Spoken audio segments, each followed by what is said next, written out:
The Dorkening and all affiliated shows are not intended for anyone under the age of 18. The following may contain discussions or scenes that have adult situations, graphic violence, nudity, strong sexual content, and graphic language. This show is intended for mature audiences only. Viewer discretion is advised.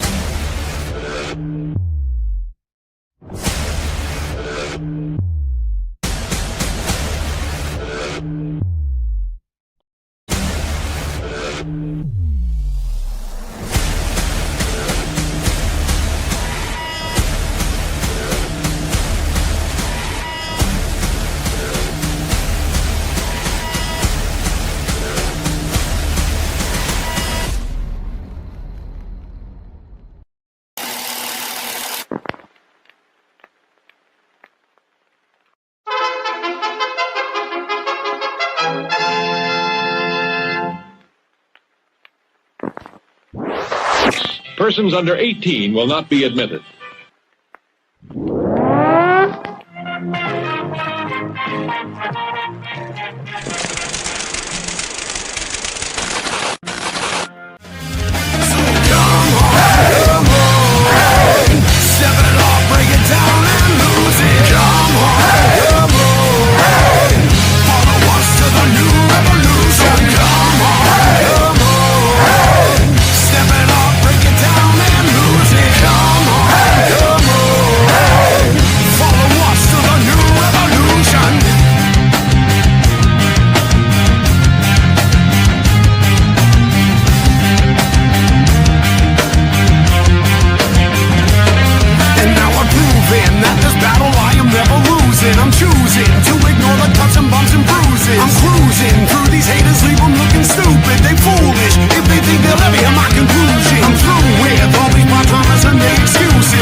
What's happening, everybody? Welcome to another kick-ass episode of Still Toking With. Second show of July, celebrating America's 250th. I think all our guests this month have something to do with stuff like that. But I am really excited about tonight's guest. This gentleman comes from a very, very long line of legendary, iconic entertainment people. We're going to leave it like that. He climbed through those ranks, became an iconic legend himself in many, many parts of the industry. Not going to steal the thunder because we like it when the thunder comes from the flashy one himself, Mr. Jeffrey Mark. Hello, cats and kittens, and welcome. Yeah, I'm this guy is wonderful. I am all excited that this man is on our show today. So talented, so nice, so sexy, so everything. He's going to be a great guest.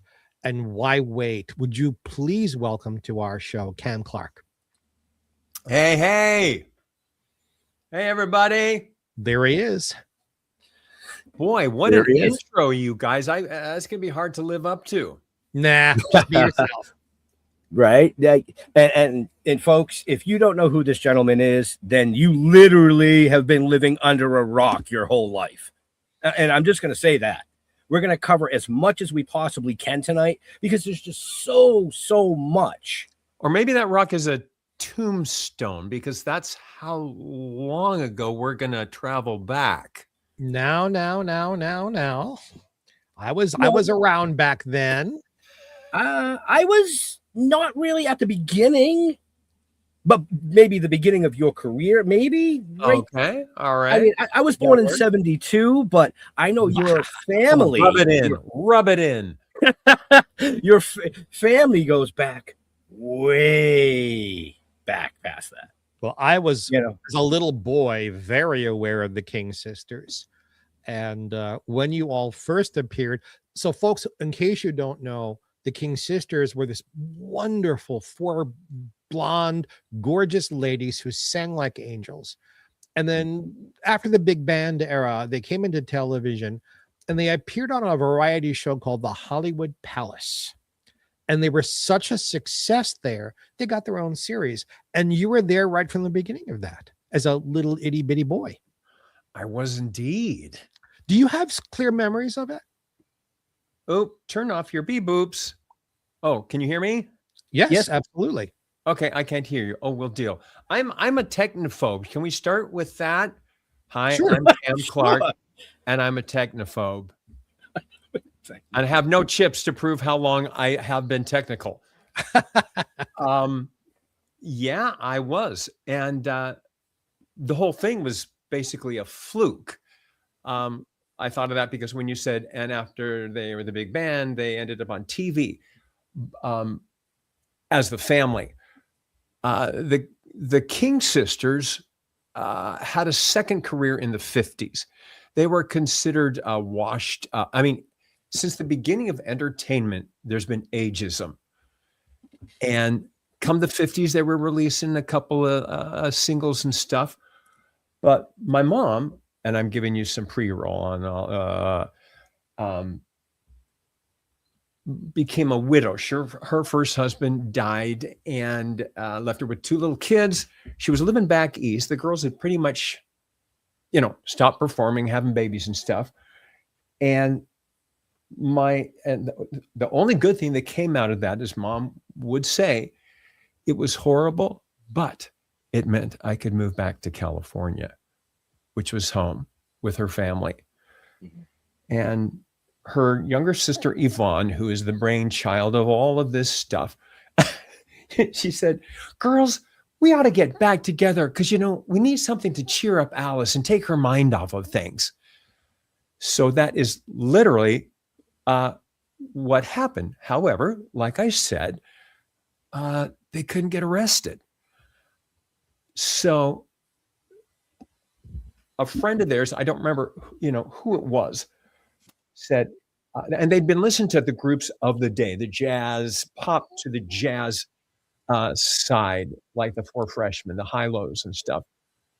So they did some new demos with a whole different sound. They lowered their keys, sang a lot of unison within when the clusterfuck chords, as we call them, would bust out.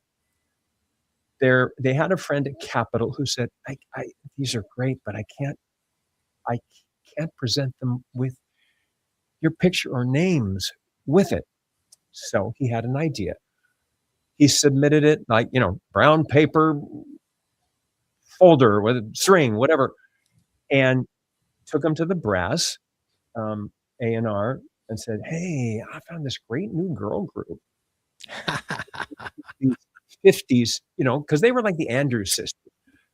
And in the 50s, we're not talking mid-50s. They rearranged the sound to be a 50s kind of jazz in the pocket kind of thing. And so he played this demo of this new girls group, and they went nuts. And they said, let's sign them. And he said, well, here's the King sisters if you want to remember them. Okay, we're taking a gamble. So they were back in the studio, nominated for a Grammy for the first album out of this new sound. And in fact, Esquire magazine named them the best new up-and-coming group. So just like today, nobody knows their history, right? Right. It's as long as your consciousness and like, okay, look back, see where you've come from, even if you weren't here kind of thing. Anyway, fast forward, the King sisters were asked to do a benefit fundraiser. And Yvonne got this wacky idea to you know what? Why don't we do something else? Instead of just doing our act, let's bring the kids along. Let's bring our husbands and blah, blah, blah. In Hollywood, the children of the celebrity, the singers, would be in the studio doing backups. Not everybody, but like, for example, Frank Sinatra's High Hopes, which was a big hit for him. And Doris Day's, of course, iconic Que Sera Sera. The background children, and on those records, it was a kids' choir. And those were put together with the kids, the singers. So my older sibs already and cousins already had been in the studio. Anyway, she put together this show. We tossed it up on the stage, and she had one of the students at the university, film it with, I think, I don't even know if it was I don't even know if it was 16, but Super 8. That I don't know. But it was pretty gritty. And she took it to a friend at ABC. And he said, I'm going to get you a studio in San Francisco. She was living in Orinda, California at the time. Cut this down to an hour and I will pitch it. She did. He did. And they said, how soon can we get a pilot? So that sounds kind of Hollywoody and fairy tale, but it was that. That's true. It was that kind of A, B, C, D. It had that kind of a through line. There was, no pounding the pavement. She just happened to have this wacky idea, and it sold. That's usually how things work. I mean, we're go ahead. Sometimes, I mean, a lot of times people hit the pavement hard, or they try and they try and they try, and it, they don't get it. And then finally they get their break. As far as the King family goes, it just happened. One filming taken to a friend at ABC, boom. Of course, it helps to have a friend at ABC. It's nice to have friends, folks. Remember that. And to put it in musical perspective, their appearance on the Hollywood Palace, which was, I guess, their kind of sort of a pilot for the series, happens, forgive me if I'm about 15, 16 months after the Beatles come to this country. The world is changing. The music is changing. And there was nothing new for people listening to what we now call the Great American Songbook or jazz.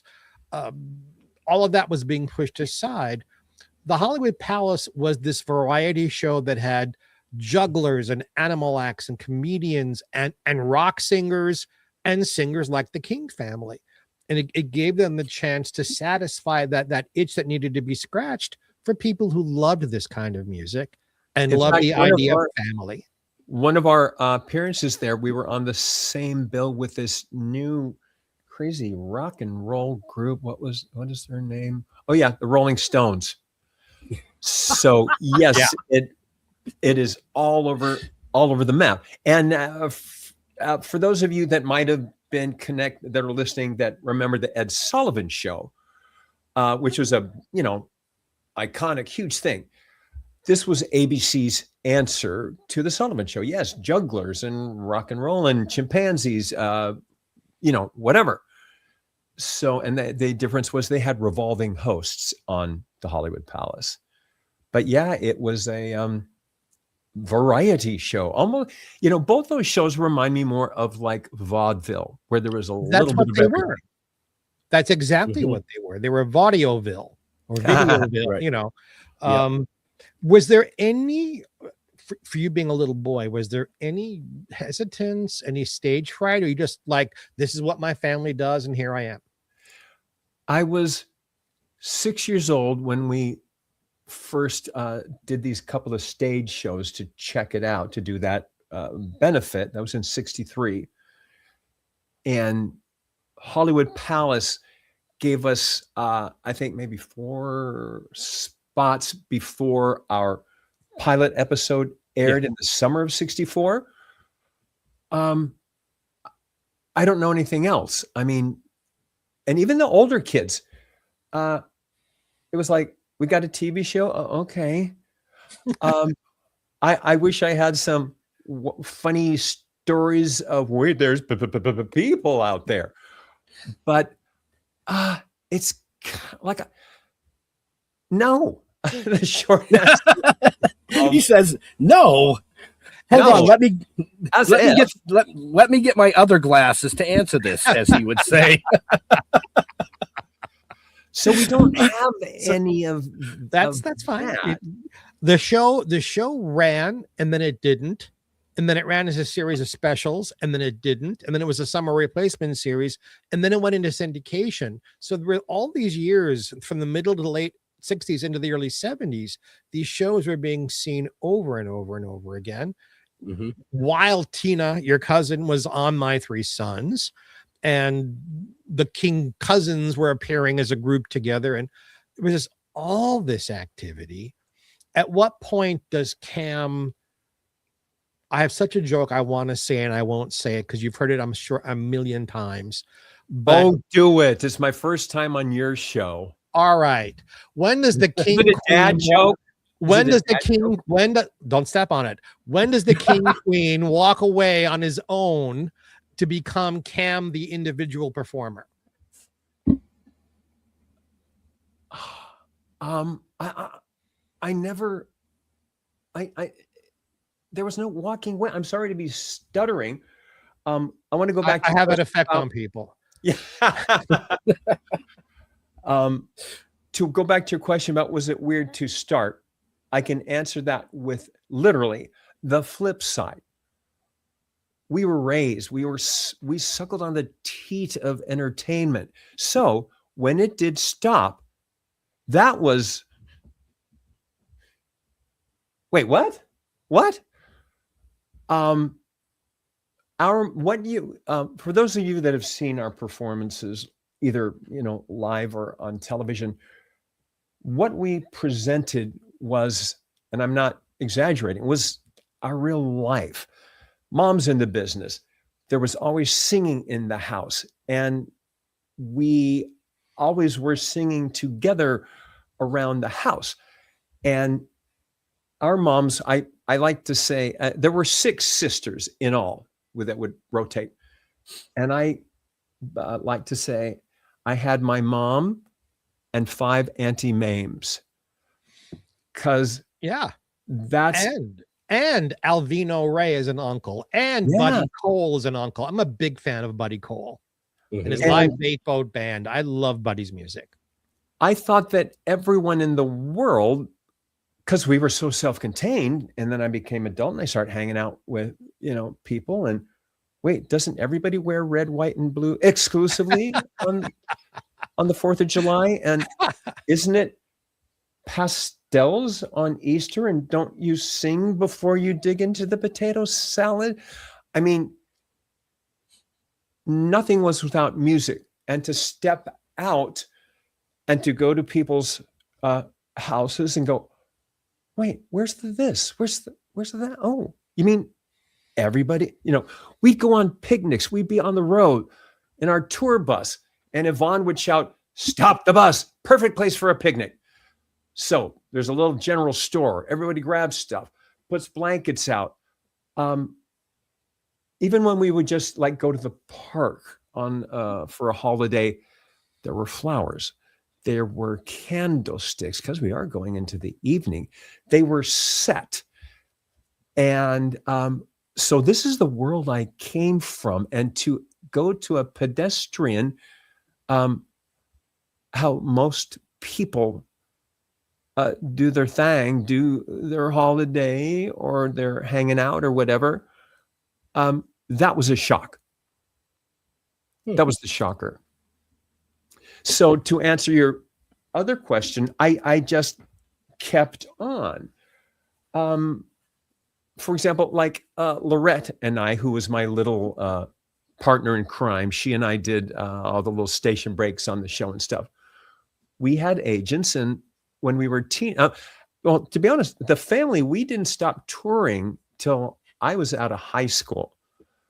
So she and I would book commercials. We did a couple of things because we looked so much alike. A couple commercials that we'd read together, and they go, "Oh, there's our siblings." So, and then I started getting work on my own singer-dancer stuff. And my name got passed around. Just my name, Jeffrey. So, folks, no. Well, When I flirt with you, it's going to be much more sophisticated than that. Well, we have a 2-second break here. If you want to know more about what we're discussing this evening, please take a look at the show notes up above or down below, depending on where you're watching or listening to us. Cam's information is there, including a link to his book, which is one of the things that we're actually discussing right here, folks. The name of the book is called Now They're All Here, The King Family. Over 100 years of entertainment from America's first family of song. Check it out. Back to the show. Us. And I want an autographed copy of that. I can't wait to read it. It can be done, and it's a coffee table book. It's about yay by yay, filled with beautiful photographs, and the title, which sounds a little corny, goofy, I chose that because that is the only line my grandma had on the run of our show. It was our Thanksgiving special, and they'd chosen this old Victorian home to be where grandma lives and all the bedrooms. And we all run in singing Over the River and Through the Woods. Yes. And little cousin Adam, who probably was about 6 at the time, he is not there. There's a pause. He comes running up, gives a peck on grandma on the cheek, runs in, and she says, "Now they're all here." So that's where that came from. Mm-hmm.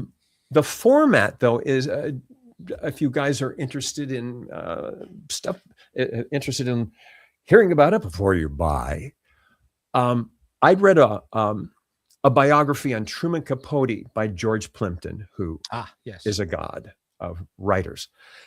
And in the preface, he says, if you're looking for a straight up biography on Capote, let me recommend this and this and this. He sells you to other authors.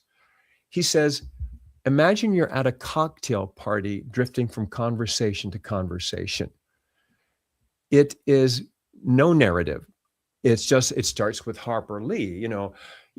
Truman would do cartwheels all the way home, hoping that his daddy was going to be there, and he never was. And then you've got Gore Vidal with, Truman, he was drunk off his ass all the time. He was drunk. And so I took that format, and as it says on the cover, it is 100 years, but it is 100 years of first person. Nobody speaks for anyone else. If you were not born, I got plenty of people to tell you, tell it from their own mouth. So it is 100 years. It begins with our moms telling the story of when they were kids. I, me, we, never they, them. And as the decades progress, I do a preface since I'm the editor, but I asked all the surviving members of the family to write down their memories. I gave them some key questions to kind of trigger ideas. Mm-hmm. And then I changed the Plimpton idea to imagine you're at a picnic drifting from table to table. And that's how it is laid out. So it is first person, which is such, Mr. Plimpton, I applaud you, such a novel way to just let it be told, I agree, literally by the person. Right. So it is an autobiographical tale. So folks, go buy it. Yeah. You can get it at my website, camclarkevoices.com. That's Clark with an E. And you can get it at Amazon.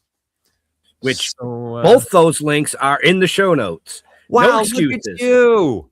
No excuses. Professionals. Ben is the best. Ben is the Hold best. on.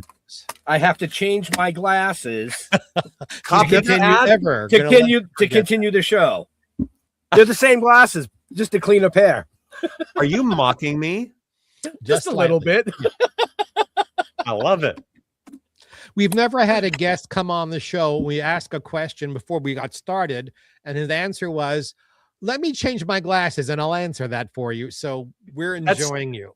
That's what we call stalling.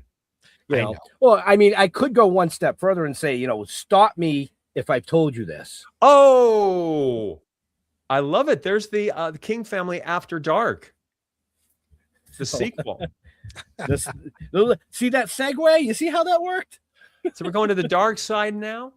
I got to put the other ones back on. Those were dirtier. Sorry. Sure. Yeah. Can you tell us a little bit about that? The dark? Sure. If you feel like it. If you feel like it. If there is any.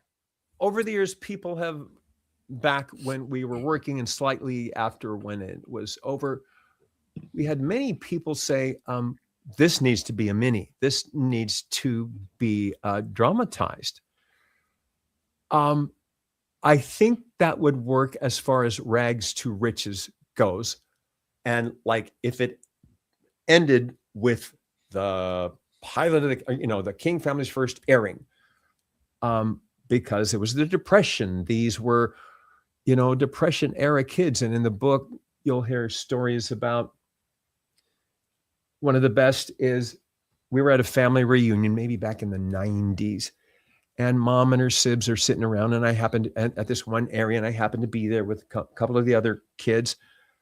And mom starts waxing on about daddy. And, daddy would take us camping in the summer. And I'd heard this story many times as a kid. And we'd plant a garden, and we took cows so we would have fresh milk. Now, at 6 years old, I'm going, it's a pretty long camping trip if you're planting seeds. I've read Jack and the Beanstalk. That's only magic. And so she's telling this again. And, the old stories, they all, if it's the right vibe, they sound new again. And her oldest sister gets this look on her face. And she says, Alice, we were not camping. We were homeless. And their daddy, it was an adventure, as a good parent might do if they have the bandwidth when things go south. Of course, the Depression was a whole different set of things, but you could go live in the woods. I don't know if it was on a national park. I don't know. But she thought they were camping, because she'd even say, and daddy would take old logs and, build a little bench and, stuff like that. And that's priceless. Yes. And what a as wonderful attitude to have. Grandpa? An attitude about life. We're having all these problems, but I'm going to turn it into an adventure for the children. Yeah. Yeah. That part was great. I'm going to use a word that's, Grandpa was a gypsy. Canceled. Can't say that anymore. And mom would tell these stories about when they were kids. Like she'd say, and, we couldn't pay the rent. So like thieves in the night, we took off. And I went, as a child, I could do the math. I went, that's not like thieves in the night. That is thieves in the night. Daddy couldn't pay, so they'd pack up in the night and get across the state line. So there's all that he died our first season after about like 4 episodes in. And there were so many of us grandkids. I didn't know him, really. I didn't. He'd sing us the songs we sang at bedtime and stuff. but I didn't know him. But he never got a job. He wanted to be in the business, and they toured around with their family band and passed the hat and stuff. But when the mom started performing and making money, they just took care of mom and dad. And daddy never, he wanted to be an art. He would do paintings and write music, but his kids took care of him, and they had no problem with. They were so in love with this guy that it never even crossed their mind. So the King family, dark. There's nothing. I mean, there's booze. There's very unattractive booze, even though we're Mormons. And my brother also alcohol. Some divorces, but that's everyday life you're talking. I was going to say typical family. Typical family. Yeah, I don't. I will say that some of the antics I saw with the booze, some fights between one of my aunts and her husband, embarrassed the hell out of me. And I think I have an addictive personality, and I think it scared the shite out of me, but from embarrassment more than, ooh, Skid Row. I remember I never called him my uncle because I didn't care for him.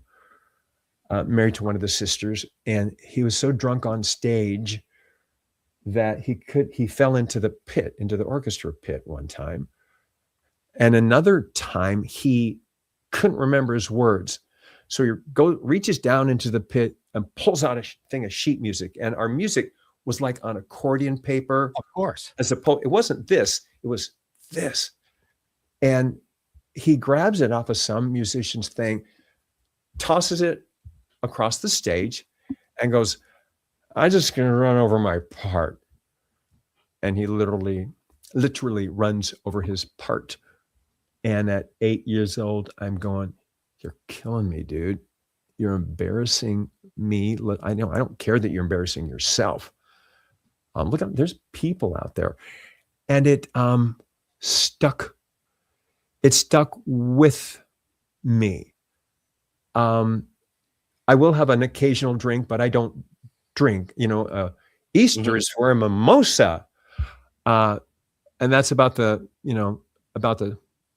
extent of it. Right. Well, perhaps that's why you look so young and healthy. Right, it's filters. It's all. It's the smoke from your opening thing. It's still swirling around. So Cam, we did have. Go ahead. I was going to say we did have a question come in the chat. So I do like to acknowledge when we have interactions and questions. I love it. So I'm gonna pop this up here, and we can go back and forth between what we're talking about in this. It says, "Hey Cam, did you see any of the TMNT movies made by Jim Henson or Michael Bailey? In which do you like?" Real quick before Cam answers that, Jim Henson actually did not make the movie. It was the Creature Shop produced from Jim Henson, just to clarify. But keeping it real. Please keep it real. What was your name? Can you pull his name? What is his? It was Joseph Lawson. Hey, Joseph. To be honest with you, now the other boys won't say this because they have. I've never seen one of the movies. I'm a horrible person. I'm a horrible turtle. I grew up in that era where TMNT. It was the shit. I mean, that's what it was. If you liked pizza and you liked cartoons, it was the Turtles. I also over time became very good friends with Bill Diamond from Diamond Productions, and Bill was Jim Henson's right hand. He's known as the Great American Puppeteer. Actually, if you guys are in the San Diego area, he's going to be at San Diego Comic-Con. Check him out. But So I've got a lot of stories on hens, and that's why I knew it wasn't actually Jim that produced it. It was actually the Creature Shop that produced that movie series. Yeah, So yeah. that's the only knowledge I have. So, and we kind of think one of the things that kept the franchise alive. First of all, we were shocked when we weren't in the first movie. We thought it was a no-brainer, and literally, we're the hit TV show. It's going to the big screen, and it's not us. After we had 9 seasons, I don't remember. And every iteration after that was a different look, the movies and the cartoon shows, different directors. It's a whole different take. 39 years. Because guess what, folks? Next year, 40th anniversary. 40th anniversary. For our show, 1987. So yeah, 1987. So real quick before we get into Cam Clarke's voice acting and iconic roles and things like that, where it's going to be the 40th anniversary, do you have any plans on doing conventions? Funny you should say that. Are we live? You said Live, we are live, baby. Live. See you this weekend in Miami. Don't ask me for the details, but they're on my page. I've been doing the cons for about 15 years now. And my buddy Rob Paulson, who was the original Raphael, kept hitting me up. And he basically had to put a gun to my head to do it. And he took we 4 boys went out to dinner, and Rob did his pitch. And I'm like, dude, we are so yesterday's news. Who's going to want our autograph? And all right. I'll give you one. I did not know that these were nostalgia shows. And even with that knowledge, the turnout is insane. Oh, yeah. And I will say, as difficult as they can be, what a way to have your third act. I always knew I know I have a name, and I know I'm going to be in the book of animation, right? I know that.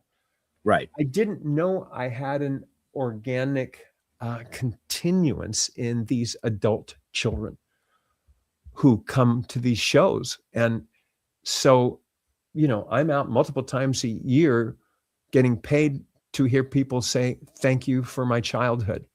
Mm-hmm. And we all remain, even the other kids that I go out with, the other cartoon people, it doesn't really go to your head. And I think perhaps one reason is we don't get it. And I don't mean that offensively. When I was a kid, I'd watch the cartoon shows and they were over, and I'd go out and play. Right. I never gave a rat's ass about who was the voice of Rocky and Bullwinkle. I mean, famous people within the industry for sure, or Elroy, all those things. They are famous within the industry, but I didn't care, and I wouldn't have lined up for them. It was cartoons didn't have that kind of grip, life that, like, on camera, on camera shows have that all the time. But cartoons, it remains a head scratcher that these people line up.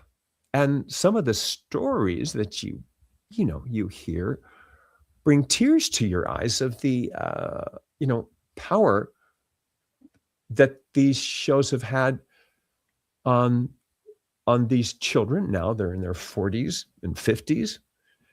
And I can say that the King family got the same love. And I find it interesting because I'm kind of a compare and despair kind of guy. It's one reason I'm not on Facebook. I don't want to see all those happy, sparkly families. But yes, we get, to this day, we get notices from people who, I didn't have any siblings, and the King family, it was like I had a shitty family or no dad, whatever. or foster care. I mean, all that stuff. And we get that same thing with the Turtles. You know, they still say, even though we don't watch television together, so this is a little not current, but we, all of the entertainers, we came into your living room. And that's how we used to watch shows, was together. But we get similar things with the King family. And there is an element in the book, and folks, you can't make this shit up. I have a couple of pages dedicated to fan stories. I reached out to people to tell an experience of seeing us live. And again, they're amazing. I mean, and some little oddities like Dad dropped my girlfriend and me, my two little girls were 12 years old off at we went with one of our nuns from the church. And Dad said, well, I'll pick you up, 10 o'clock, whatever it was. What they didn't know is that it was nuns night at the theater. So where are my kids? I have no idea. I just know there's a lot of black and white. And there are tales that are that kind of random and visceral shared in the book. One guy is in there saying he was so sad he went to get autographs with a family and he didn't have a pen. And he said, and I had such a crush on your cousin Liza, who is Albino Ray's daughter. And Alvino lent me his pen and said, keep it. And I still have that pen to this day. 1965, 66. Wow. So, and like we had a guy come up to Townsend Coleman, who is Michelangelo. Again, now we're 50 years forward. We get military come to us, a good share. And one guy hands Townsend Coleman this patch of Michelangelo. Kind of looks like the Velveteen Rabbit. It's kind of, it's been loved. And he kind of like me, a little rough around the edges. Oh, baby. He said, and there's some hot soldiers there too. Let me just say. But he wanted Townsend to have it. And he goes, no, I mean, why, what is this? And he was on the front lines in Iraq, a couple of tours, and he had it on his fatigues and he was front line. And when he would get up in the morning and put on his, clothes, he would pat the patch and say, what would Mikey do? Ooh. And then he said, yeah, I get choked up. And he hands it to Townsend and he goes, I can't keep that. And he said, no, I want you to have it. I need you to have it. There are a lot of kids on the spectrum that come. I knew nothing about that whole world until I started doing these. I did not get a handbook, but I learned I couldn't give you titles of what is going on, but I know the difference between swaying, lack of eye contact, tics, these kind of things. And one of the most fulfilling, grateful things I have is when parents bring their adult child, 17, 19 years old, 20, and they know their kid's never going to live alone. And I had one young man who saw our poster at a diner. His parents said he was nonverbal, and he let them know he wanted to go to this show and see us. Well, he comes up to my table, and I have this big poster behind me with my name on it with a bunch of my characters. And I said, okay, who's that? And I'm not mocking, folks, but his hands were here and his voice is kind of like, like this. That's Leonardo. And I go, who is this? That's Simba. Oh, that's Snoopy, and he's jumping up and down, and I start jumping up and down with him, holding, we're both holding both hands and stuff. His parents are about, 20 feet behind, letting him come up by himself with tears. Dad, who's a cop, he's like a jarhead, the hair and everything. He excuses him to go to the men's room because he's going to break down and, doesn't want to do that in public. So there are these, those things that are life-changing, and to be a part of that. And now at a certain age where I'm not working that much, I have the cons as a treat for people to connect from when they were kids. And I guess I do have a shelf life. Oh, yes.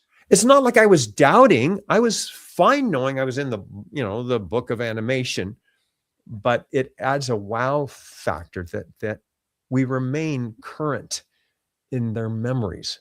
We are current. And to know that our God-given talent brings joy to these people. It chokes me up in my own career.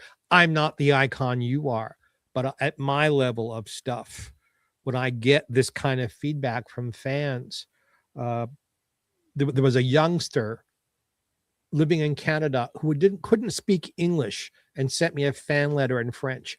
And like 25 years later, he sent me one in English to thank me that he learned English to follow what I did. Wow. That kind of thing. Yeah. Which only goes to, you've done some remarkable programming of lots of talented people, but your own personal God-given talent and appeal and charm and magnetism, isn't it wonderful that people really appreciate it? And look who's here. Look at that face. What's your name? He's got his mic muted for just a moment while he puts the thing in her ear so she can hear us talking. Hi, sweetie. You're looking very pretty today. Yeah. Now they can hear you. Say thank you. Thank you. I want someone like that. I was trying to put it in your ear, honey. So he asked you your name. Can you tell him your name? You hiccups. Tell him your name. Yeah. Lila. So hi, Lila. Nice to meet you. I want to bring this back for a second. You said, you said I have a shelf life.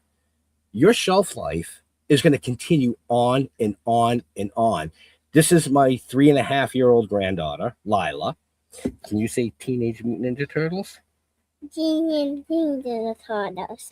Teenage Mutant Ninja Turtles. Yeah. So, are you done? You're done? Okay. Well, thanks for the cameo appearance.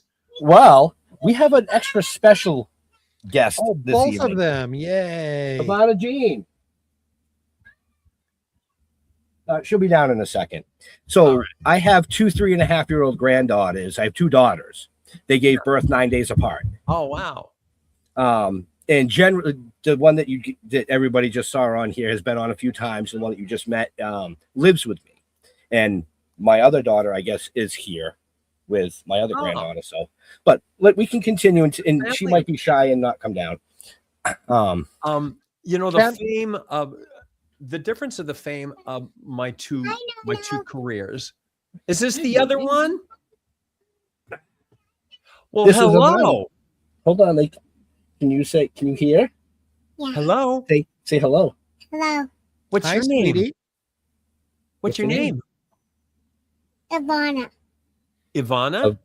Ivana, yes. Ivana. Nice to meet you. Nice to have you on our Oh, show. what, you want to come back too? Come on. No way. Come on. No She's not sharing the stage. No way. way. What is it? That's so you can hear. Yeah, you might also take nanos. Who gets top billing between the two? Nano does. Hey, No, you don't want it? my name is Vana. I'm on it. Hi. And you're Lila. Yeah. You're both beautiful. You get 2 seconds. At the count of 3, will you guys shout Mean turtle power with me? turtles. You mean the mini turtles? All right. Say bye. Bye. Okay, bye. Bye, girls. I love you guys. I'll see you in a minute. Wait for Nono. Ben is like the best father, Go ahead. the Go best ahead. grandfather. Oh, He is my God. such a family man. He lives for his family. I want Hold on. Do I get these in the right ear? Nope. See, they get me. Oh man. They get me all backwards and forwards and sideways. All right. Sorry. I know we've got a few minutes before we're back at the barn. Could we Let's talk talk about a your second album? About the what? Could we talk about your album for a minute? Oh, Inside Out. Yeah. sure. I share this one. Yes. Yeah. You may One do anything you Yeah. like. The difference mean- between the fame of the Turtles and the King family, or anyone on camera, is a total different ball of wax. At our local Baskin Robbins, when I was little, I couldn't go in there without him dogging me to sing in his store. And finally, I gave in. So he lifts me up and he puts me on top of the counter, and I sing "Thank Heaven for Little Girls."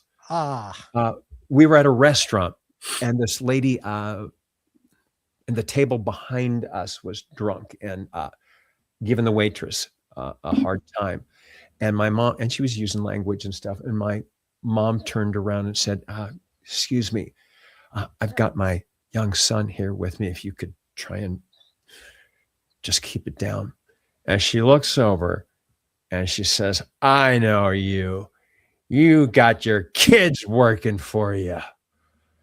And I remember that, not knowing the implication of that. Now you fast forward to the Turtles, as big as Friends, as big as one of those 8, Seinfeld, whatever, How I Met Your Mother. Those people can't walk down the street. Now, I'm at the height of the fame, maybe season 3, and I'm wanting someone to, someone stop me on the street and go, "Hey, I'm somebody." And I'm in line for the movies, and I see this little kid, and he's decked out. He has a turtle hat, turtle t-shirt, sneakers, blah, blah, blah, blah. And I think I'm going to give him a thrill. So I go up to him. He's got this big ice cream cone. I said, I see you like turtles. Uh-huh. Well, guess what? I'm Leonardo. And he goes, "Oh, yeah? And I'm Donatello." This is not made up. And he's got to be 7, whatever. So, okay, that's not a thing. And we tell people right when we were hitting big, and people, "Oh, do your voice for my daughter." It's like, do you have another phone line? I will talk to her. But if I start acting up, she's going to freak, shit her pants and go run to her bedroom. So 2 totally different takes on fame. Right. Now, I guess we could finish up with the album. Thank you for bringing that up. I like your singing. Inside Out. I'm kind of fond of him too. Are you talking about Inside Out? Yes. Yeah. I honestly, was that about 20 years ago, 25? Golly. I did an album in the gay community. In my knowledge, it seemed we were the cliche of the American songbook, and "Someday he'll come along, the man I love." These are great songs. I'm making mock. But it's like all we had were those Judy Garland songs and disco, both of which I love, especially disco. But I grew up, I grew up in the 70s, and before disco hit, my artists were Carly Simon, James Taylor, Janice Ian. Sure. I was into the folk rock scene. And I said, and bread. And every time I heard Aubrey or If, I would place the fantasy was not an opposite sex thing. And I had to construct that. As a lot of gay kids, I think it's innate. You put in that song, whether it's my love is gone or I'm in love or I want that person, I have to put someone in there that is not being sung about, and which is a whole different ball of wax. So I decided to make an album of that kind of song that was neither songbook, maudlin, cabaret, or a big disco thing. And I covered Something in the Way He Moves which is a James Taylor song, but the pronouns are male. I did Joni Mitchell's crap, help me. I don't know that song. Anyway, it's that genre and all of the pronouns. Oh, and I did one of my first songs I remember as a child, Andy Williams, can't get used to loving, leaving, no matter what I try to do, gonna spend my whole life through, boom, boom, loving you. And it's iconic interlude, which is boom, boom, boom, boom, boom. Great arrangement. And so I do that on the album, but I'm talking to a guy, and I did some good business with it. I didn't want to, my publisher wanted me to go on the gay cruises and stuff. I went, wait, I have to work for it. But I did I did that during my voiceover career. And in the early days, I mean, I've been out since I started doing my animation career, and I would get mail from gay kids. Now we're talking back in the 90s. Scared they're going to lose their parents. What do? I want to come out and And although I don't know them and I cannot counsel them directly, were broad strokes I could pass on. And I'm really proud that there was that element in my career. And I guess, it was like, wow, if the guy who plays Leonardo and He-Man and Simba can be gay, maybe I'm not so bad. Now there's a question about, is He-Man straight or gay? So there's that. Does it matter? No, well, to the story, it definitely, no, it doesn't matter. That's a joke. Yeah. But to not be meek and to be someone in charge, to be a superhero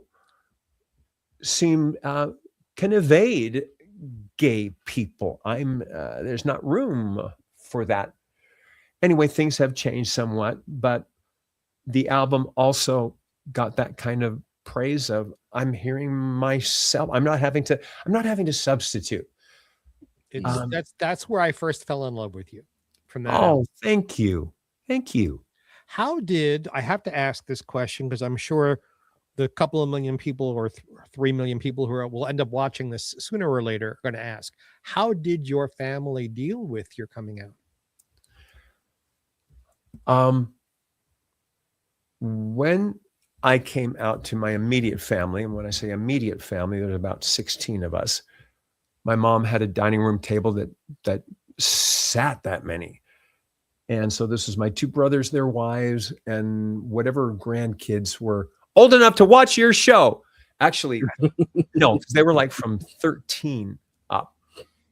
And the conversation at the table. And here's a lost art, hanging out at the table.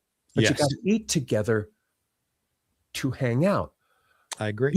You didn't leave the table until the candles are burned down. And yes, there are candles. And the conversation turned to unconditional love. And one of the youngsters, 13, 14-year-old. Dad, to my brother, would you love me if I blah, blah, blah? Well, of course, of course. And I said that glib. I don't mean that. I mean, it was a sincere conversation. Mhm. And her father, my brother, said, you know, I did blah, blah, blah. And your grandma, you know, there was no love lost or anything. And I'm sitting there going, well, it's now or never, the conversation. And I said, what would you do if I told you I was gay? And of course, my shoulders start going and the tears start coming. And the only thing my father said at that moment, his knee jerk was, I'm so sorry you've had to go through this all by yourself. Who gets that? That's powerful. I sure as hell didn't. That God was bless your father. God bless Yes. your father. Now, my mom, I mean, that dinner, everyone, it looked like the painting of the Last Supper. Everyone was on my side of this very long table, like touching me, hand on, you know, on me with tears and da da da da da. My mom, who was, you know, she did the, well, you know, I wondered, but there was no bad language. She did go to a shrink because the cliche was it's a domineering mother back in the day, that turns you gay, makes your kid gay, Right. as far as the boys go. So she went to the shrink and she poses this question, and the guy or gal says, well, it doesn't work that way. And she's like, phew, not my fault. I'm done. Cam, I in 30 seconds, I was thrown out at 15 for being gay. That your family embraced you. I have even like 9,000 more % respect for your family and for you. Oh, yeah. I have to add, though, if we're keeping it real, Please. and I am so sorry, first of all, Thank you. that happened. And I know you are so not alone in that. No, unfortunately. We were raised Mormon, and Mormon is not kind to homosexuals in any way, shape, or form. Never has been, you know. And I sent myself to shock treatment to zzz the gay out of me. And that's part of my one-man show, which is online. You can watch it. But what there was a learning, I mean, a horrible eye-opener for me, and not with all of them. The love never stopped. The acceptance never stopped, but the politics of the church, when they came out against Prop 8, whether it was vote yes on no or no on 8 about gay marriage, the church came out and said, you know, and it shouldn't, you know, separation of church and fucking state, but not with religion. As you know, they put their big old thumb, you know, don't vote for that. And I was shocked and brokenhearted that so many of the members chose to vote no because of the church. And that was a real heartbreaker and has been. And so the head problem is they love me so much and have never not wanted me around. In fact, I'm the mater. I'm the glue. And the kids will tell, the cousins will say that he's the only reason we're together, and he is the one who's held on to the old ways and blah, blah, blah, blah. But when the church said this, they voted not with their blood, but with their God. And that's been horrible. Have they come around? Yes. I received a couple of apology emails. Still, I know that if the church were to say, gay people can't adopt babies or be school teachers or whatever. I don't even want to think about how that would go down. So, but that was very hard because the love had always been there, and they were ahead of the curve in those days for not even blinking when I came out. It was totally a big nothing. And yet, the church, and I know you said no religion, but saying that. Well, I meant religious debates. You're free to free to speak. Yeah. This is how it went down for me. And religion is so on the wrong side of history. And yet then they show up, but never in the, last to the table, never leading the way. I mean, if you're a believer in Christ as a rebel, and I'm going to change everything, which according to the scriptures, if if you're on board with that stuff, he changed things. He was not the last at whatever modern thing was coming down, social thing that was up for grabs.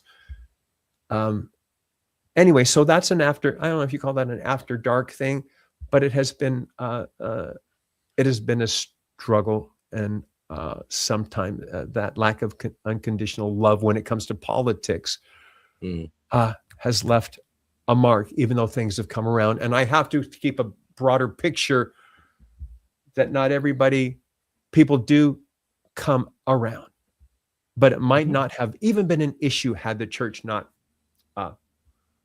made that call. I'm sorry you got kicked out. Well, you know what? To make you feel better and anyone who's watching, I got kicked out at 15. I made my first movie at 16. I was starring in an off-Broadway musical at 17. I took the disadvantage and turned it into an advantage, and I'm a happy guy. So my life has been lots and lots and lots of hard work, and I've had my knocks like everybody else, but I'm a happy guy. So it's not an unhappy story if you look at the whole story. Right. I'm glad. And I'm on the other side of that, where I don't know how any parent could kick their child out for any reason. I have 6 children. So 3 biological, 3 adopted that I've been raising for over 20 years. I have a couple that are bisexual. I have relatives that are gay. And my theory to that is, I don't give a shit who you love as long as they fucking treat you right. Period. And I would never kick my child out for that. It's that simple. And what part of the country in which do you live, sir? I'm in LA. Dinner is on me the next time I'm there. I'm in Palm Springs. Oh, you are? You mean you're gonna take him out to dinner, right? Dinner's not being served on you. Am I eating grapes off of your chest? Let's put it this way, sir. I'm sorry, I couldn't resist.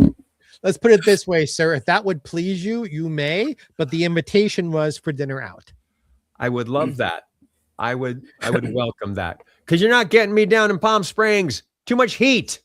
I will come to you. I come to LA 2-3 times a month. Next time I come to LA, we will have ourselves a splendid time. Where are you? Where are you, Ben? I am in America's hometown, Plymouth, Massachusetts. Oh, just south of Boston. Oh, my favorite place in the autumn. If you're ever in the Cape Cod area, I will check my con schedule.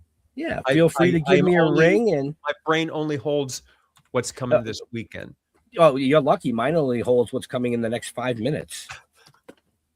But if you're ever on the East Coast, look me up. I mean, Jeffrey and Harlan both have my personal contact info. Excellent. And I just sent you my phone number, sir. So you'll have it. In the email? In our private chat here on this wonderful platform. What did I just tell you about being a technophobe? It's you okay. Expect me to know where that is? Oh, you know what? There you go. And you got his email too. So there you go. Excellent. Cam, you are a delight, and no Right? nonsense, no. You're just delightful. I'm so happy to finally get to know you, and I'm so happy we finally got him on the show. It only took 6 months after the first scheduling. Yeah. Sorry, boys, but thanks for your persistence, and thanks for still wanting to plug the book.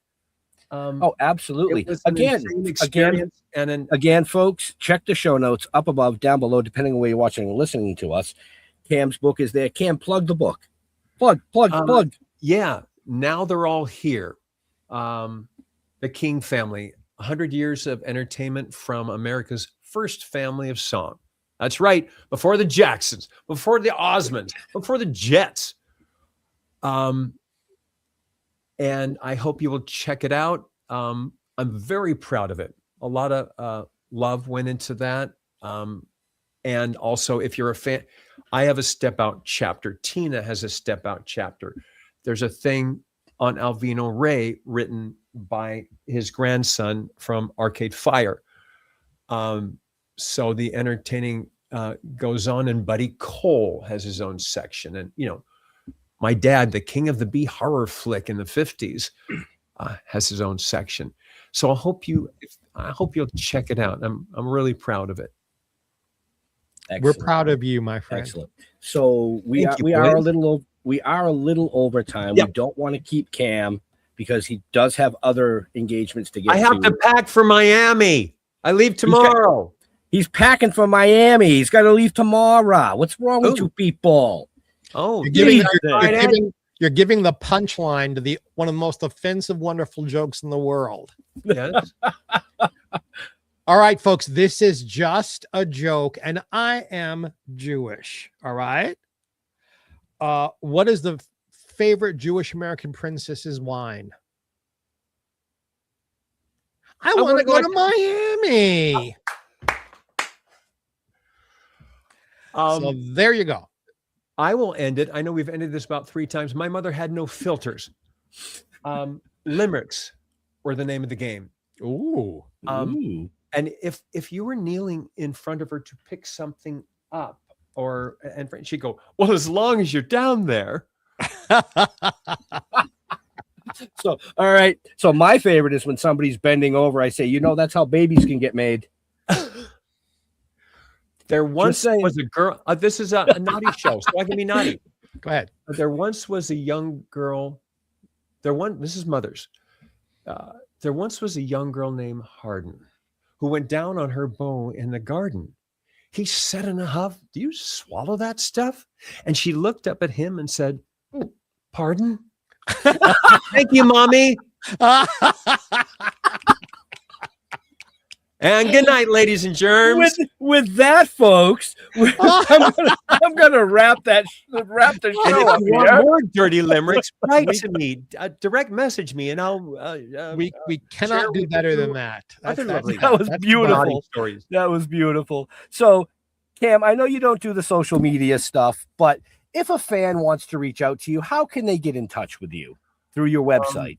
I have Ye Old Facebook page, which you can find at Cam Clarke Voices, .com, and Clarke has an E, as you see on your screen.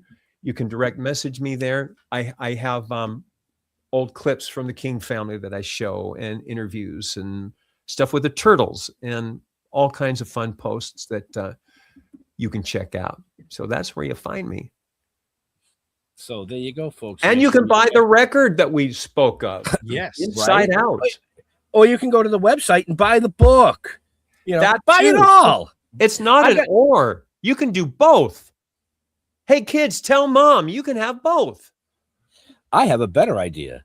Get off your ass this weekend in Miami and go see Cam at the convention. Oh, baby. How could you go wrong? Right? Oh, It's what that could simple. possibly go wrong? Now you've jinxed it. Say goodnight. Say I goodnight, Gracie. Jeffrey Mark, same question for you, brother. I'm gonna marry that man. I've just met my next husband. On Facebook, Jeffrey Mark has it spelled just below me here. If you're only listening, it's GeoffreyMark. Jeffrey Mark Showbiz on Facebook. And say, kids, if you've had as much fun today as we've had, there is another show Ben and I do together. It's not a talk show. It is a music show. GPE, Jeffrey Mark Plays Ella. Every week, we play the music of the incredible Ella Fitzgerald on a theme. And I am with you in person, live on video, talking about the music, how it was made, the songs, the musicians, and of course, Miss Ella. Big Ben is our producer for that.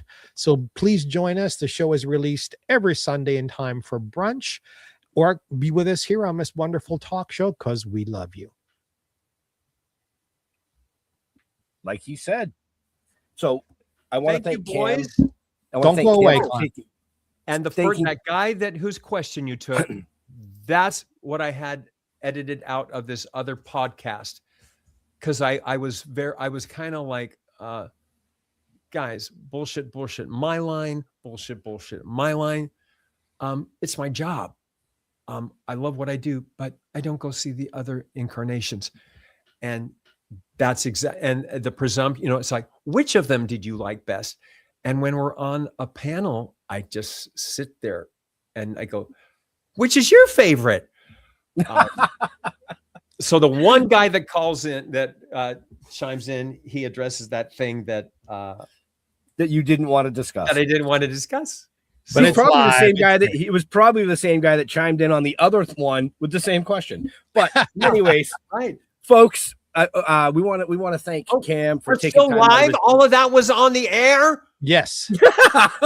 I said, hold on. Look, that's the deer in headlights look, folks.